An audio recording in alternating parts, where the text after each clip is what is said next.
পরিবহন খরচের চাপ আর সরবরাহ সংকটে চট্টগ্রামের বাজারে আবারও বাড়তি দামে কিনতে হচ্ছে নিত্য প্রয়োজনীয় পণ্য। সবজি, মাছ, মুরগি, গরুর মাংস ও ডিমের দাম আবারও বেড়েছে। তবে কিছুটা স্বস্তি মিলছে মুদি বাজারে।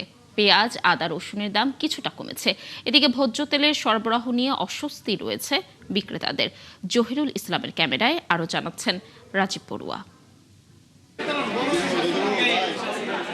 পরিবহন খরচ বেড়ে যাওয়ার সরাসরি প্রভাব পড়েছে চট্টগ্রামের বাজারে। নগরীর বিভিন্ন বাজারে কেজি প্রতি 10 থেকে 20 টাকা পর্যন্ত বেড়েছে প্রায় সব ধরনের সবজির দাম। ফুলকপি 200 টাকা, ঝিঙ্গা 120, কাঁকরোল 160, পটল 100, বরবটি 100 এবং পেঁপে 80 টাকায় বিক্রি হচ্ছে, যা গত সপ্তাহের তুলনায় বেশি। প্রত্যেক সবজি 10 থেকে 20 টাকা, গত সপ্তাহ থেকে একটু বাড়তি আছে। তেল নিতে না পারার কারণে গাড়ি ঠিকমতো আসতেছে না, এর কারণে সবজির দাম বাড়তেছে। এদিকে সাগরে মাছ ধরায় নিষেধাজ্ঞা আর জ্বালানি সংকটের কারণে বাজারে সরবরাহ কমেছে মাছের। দাম বেড়েছে কেজিতে 100 থেকে 200 টাকা পর্যন্ত।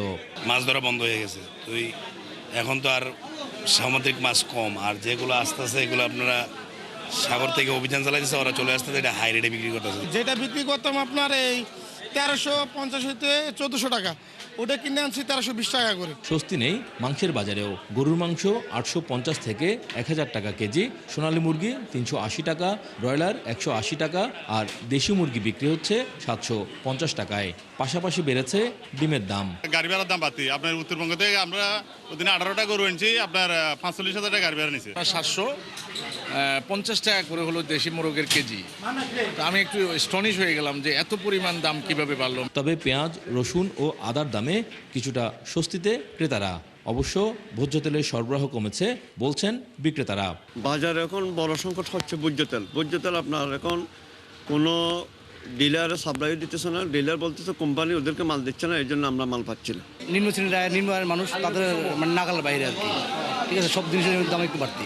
মিডিয়া প্লাস প্রশাসন এবং ওই পুলিশ সব মিলে যদি এটার উপরে নজরদারি করতে পারে, তাহলে আমি মনে করি যে এটা অটোমেটিক্যালি কমে আসবে। একদিকে বৈশ্বিক পরিস্থিতির প্রভাব, অন্যদিকে বাজার মনিটরিংয়ের ঘাটতিতে অস্থিরতা বেড়েই চলেছে বলছেন ক্রেতারা।